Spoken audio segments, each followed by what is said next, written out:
Hello, spooky friends. How are you enjoying October so far? Hopefully, these terrifying tales will help you get into the Halloween spirit as we're inching closer to it. As always, get comfy and prepare to be scared. It's spooky season, so we're all on edge. Getting a good scare from horror movies and haunted houses. We know to be on the lookout for witches, vampires, and ghosts, and while that is all fun and games, we can't let our guards down too much. While we're enjoying Halloween, there are those that use the opportunity to carry out evil plans and get away with it. Because sometimes there's killers hiding in plain sight. First, an office nightmare, followed by being scared to death. Then, stalked in the woods. Finally, in our featured story, some dolls are for toys, others for death. I receive hundreds of creepy story submissions every single week, and of those, the scariest ones make it into our podcast along with a story that we've chosen to animate and post over at youtube.com/snarled. If you have a tale you're dying to share, send me an email at somethingscary@snarled.com. And before we get into our stories, we have some early Halloween treats to share. We've been working on launching our spooky shop. That's right, we're creating some of the most awesome Something Scary merch based on feedback we've gotten from all of you, and we think you are going to love it. The spooky shop will launch on October 31st, but we wanted to offer a sneak peek. You can find the link under our show description or on youtube.com/snarled. So, want to hear something scary?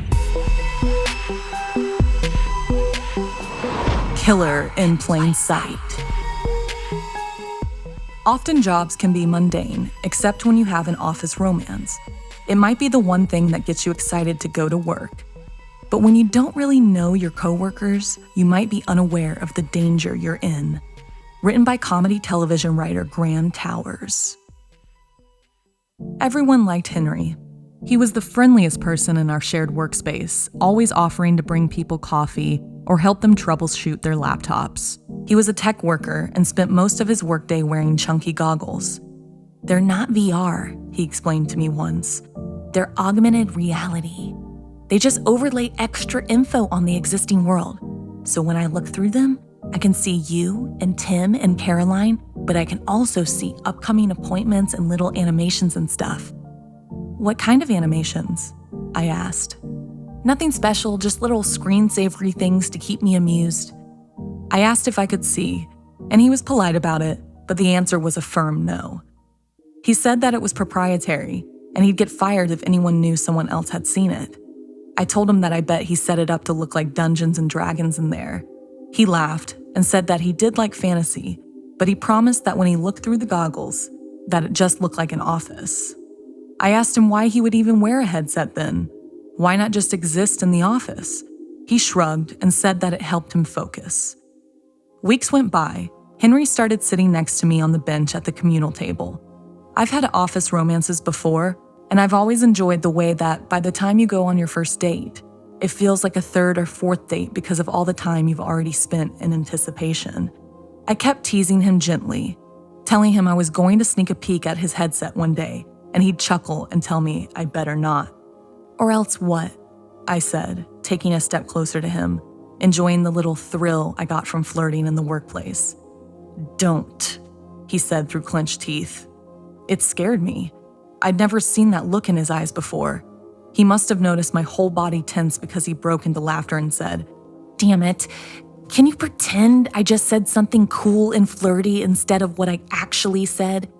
We made plans to go out that weekend. 2 days later, I was getting work done when I sensed him get up from his spot next to me. I looked over at his headset, and I couldn't believe it. The little status light was on. He must have forgotten to log out. And it was on the day of our date. Tonight, I could casually mention what I'd thought of his AR setup. Maybe that could be our thing. I excitedly put the headset on. The first thing I noticed was that it really did look like an office. At least, until I looked across the table.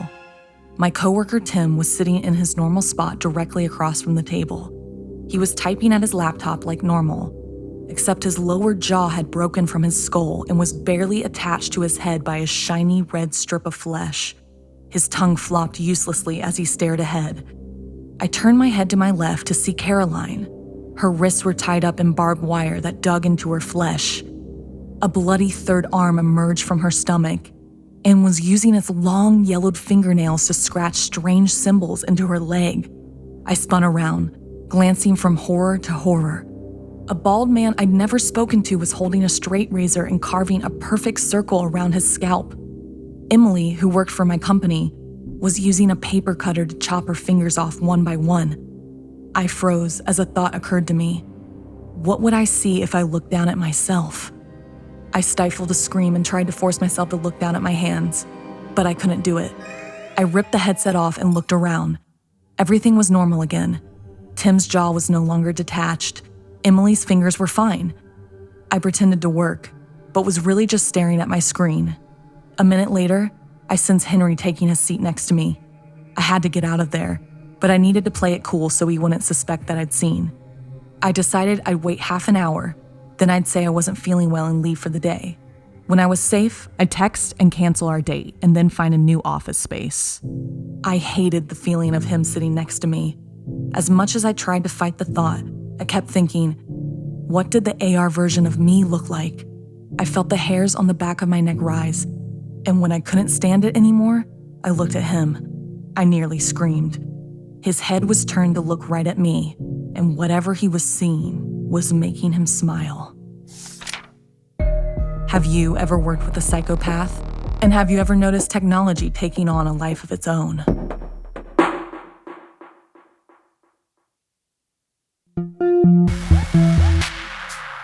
Madison Seminary is one of the most haunted establishments in Ohio. Since 1981, the walls of the building have seen nothing but despair. As a home to veteran nurses and family members of fallen soldiers, then a hospital housing the sick and dying, it is crowded with spirits and ghosts. Some of them want nothing more than to bring others to the afterlife, like in this story written by Janine Pipe.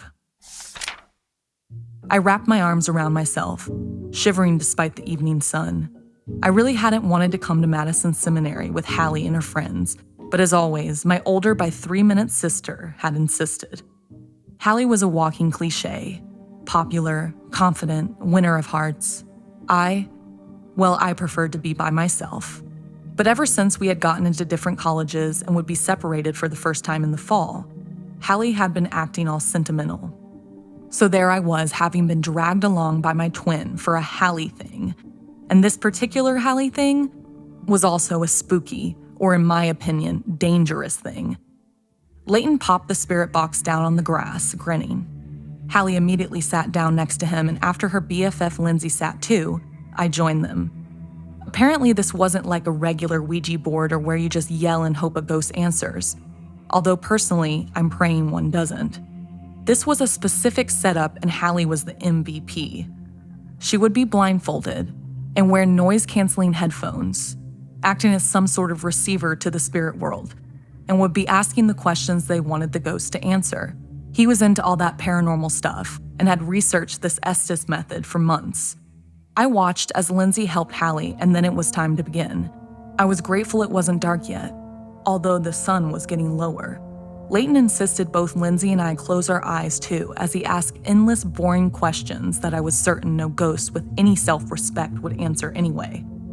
At one point, he and Hallie got quite excited, then it was back to just Leighton asking pointless drivel, until everything went silent. I squeezed my eyes. I squeezed my eyes. I squeezed my eyes, ensuring I didn't open them, which was extremely hard since I was now officially spooked. I heard Lindsay gasp, and when I looked up, I saw her mouth wide open and Leighton looking around in confusion, because Hallie was gone. The blindfold, headphones, and her cell were on the ground where she'd been sitting seemingly just moments ago. But no twin sister. I leaped up immediately, calling her name, the twinges of anxiety simmering below my first instinct that she was just messing with us. I headed towards the tree line, certain she was about to jump out and shout boo, and that despite being aware of it, she'd still scare me. But there was no answer, no triumphant calls of gotcha, so I headed into the woods. Apparently, Leighton and Lindsay had gone the opposite way. I could hear them calling out to Hallie and each other, but again, nothing in reply. I was just hopeful the trusty twin tuition would kick in and I'd feel her presence. And it did, but I was too late.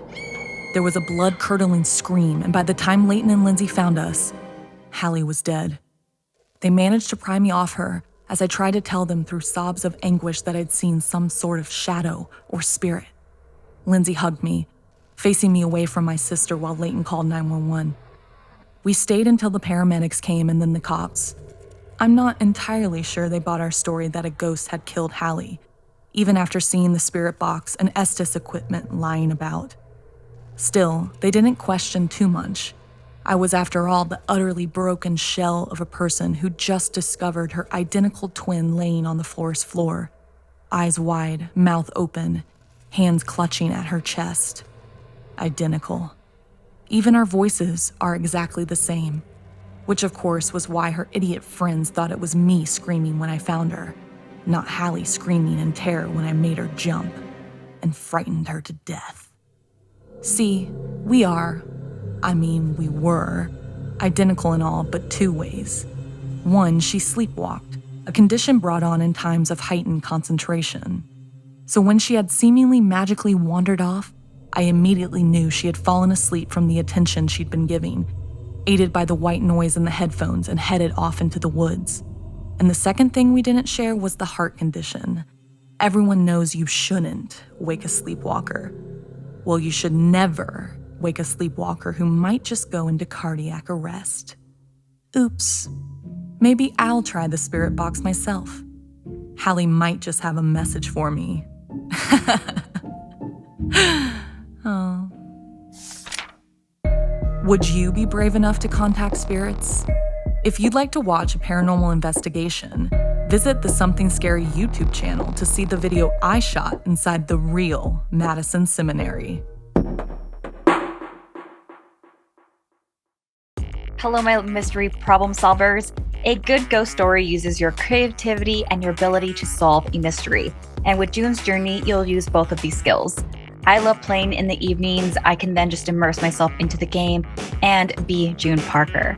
Another cool thing is it's set in the era of Sherlock Holmes, so it totally transports you to another world. The mysteries are so fun to figure out, you guys. Like I was saying before, you really have to put your powers of observation to the test to solve the cases. There's always a new case waiting to be solved with new chapters every week. And if you join the Detectives Club, you'll also get to play with other people to put your skills to the test and share excitement with other people. How cool is that? So find your inner detective. Download June's Journey today. Available on Android and iOS mobile devices, as well as on PC through Facebook Games. All right, I can't wait for you guys to let me know what you think. Sometimes you're just going about your business when danger finds you, and you just have to hope you're aware enough to get away.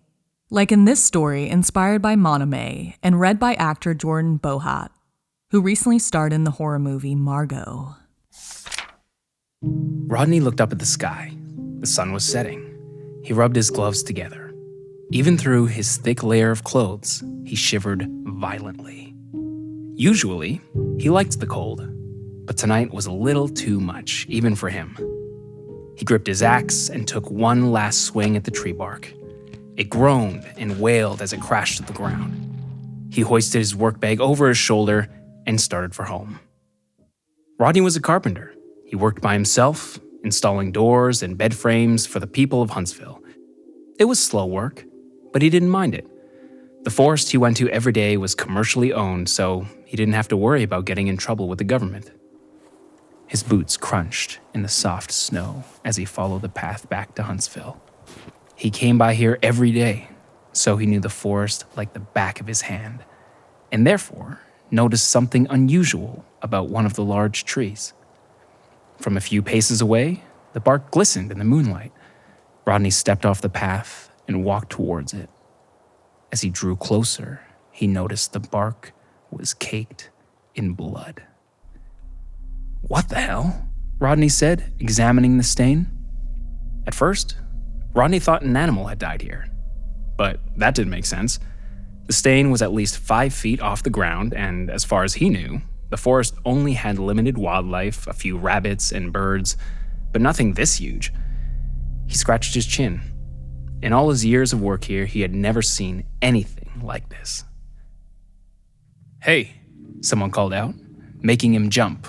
Rodney spun around, holding his axe. "Who's there?" he called. "Whoa," came the reply. "My name's Mark.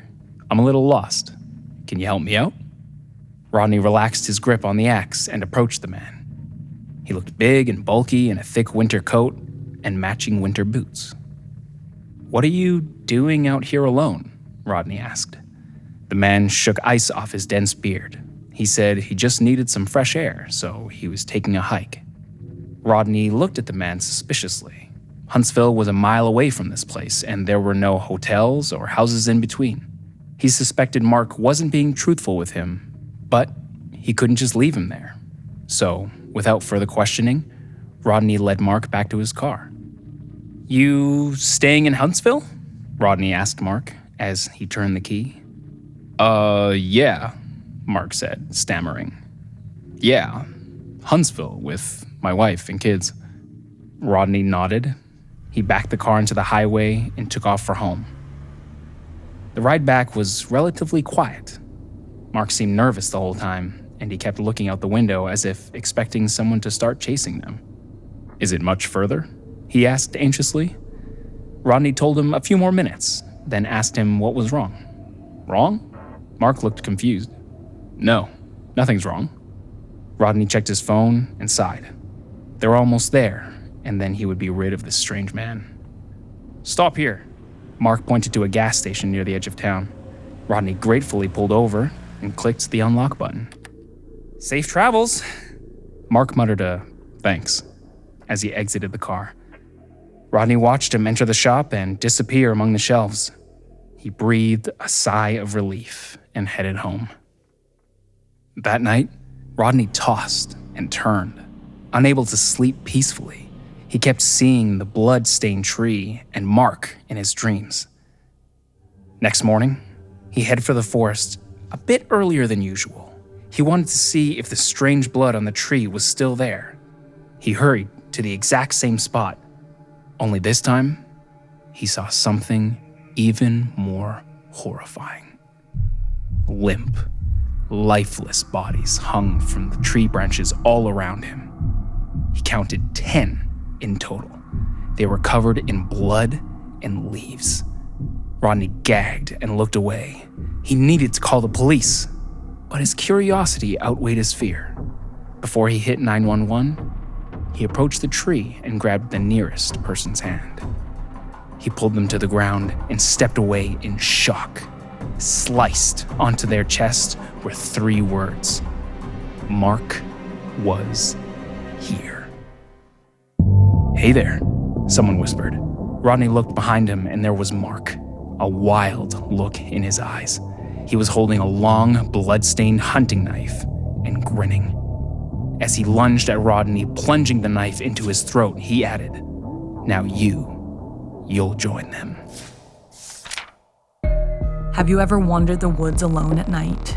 What would you do if you saw a crazed maniac coming towards you?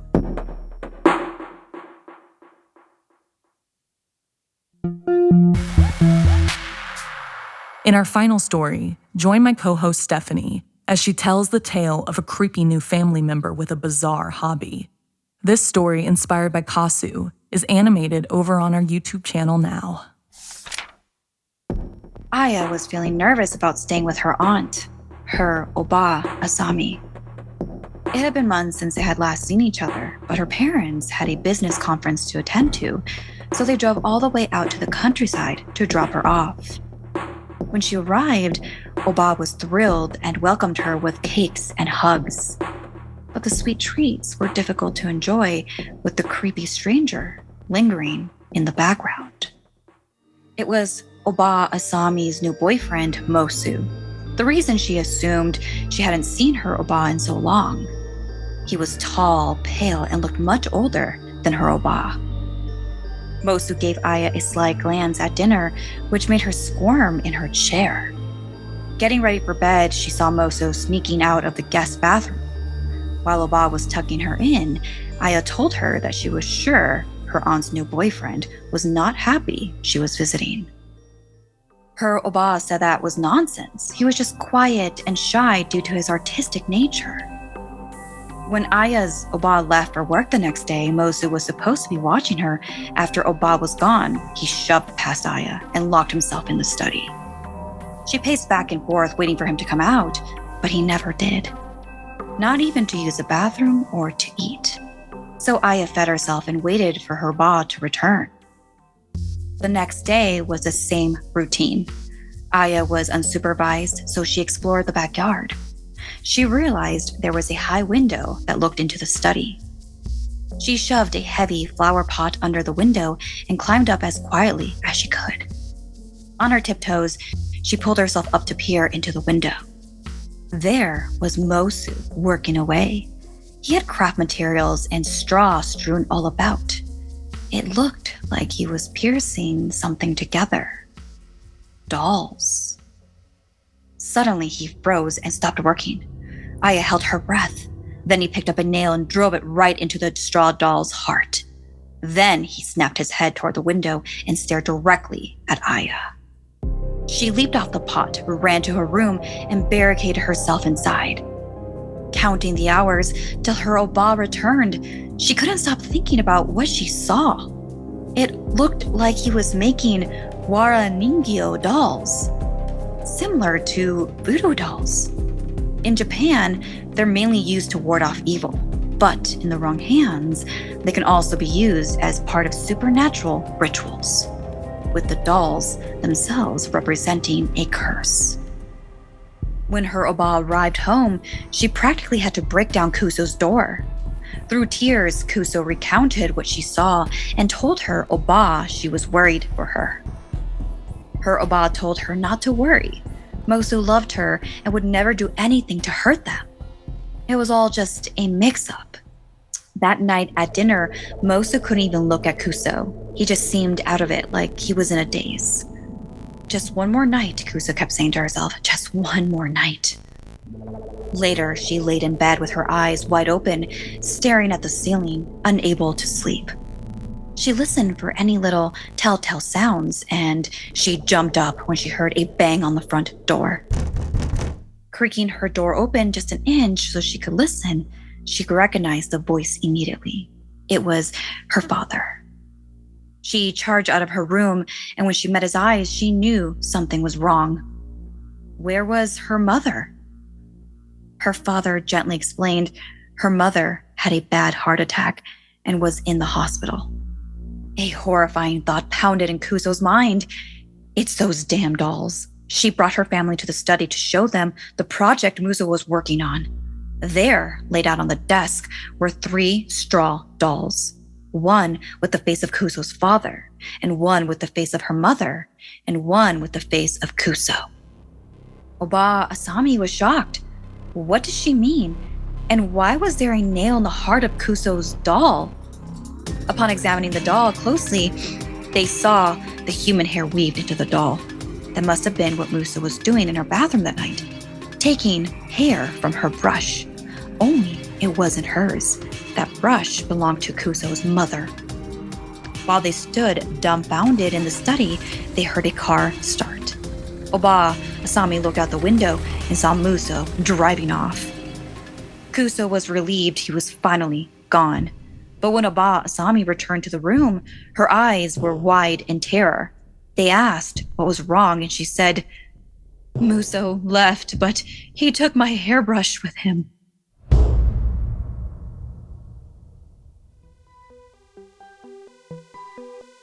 This week's podcast stories were edited by Sarah Lukasiewicz, Janine Pipe, and Stephanie Strange. Narration by Blair Bathory and Stephanie Strange. Audio edited and mixed by Fitz Harris. Additional audio editing by Calvin Linderman. Art and graphics by Irma Richardson. Produced by Anna Villalobos. Executive produced by Gail Gilman. Music by Sapphire Sindalo and Calvin Linderman.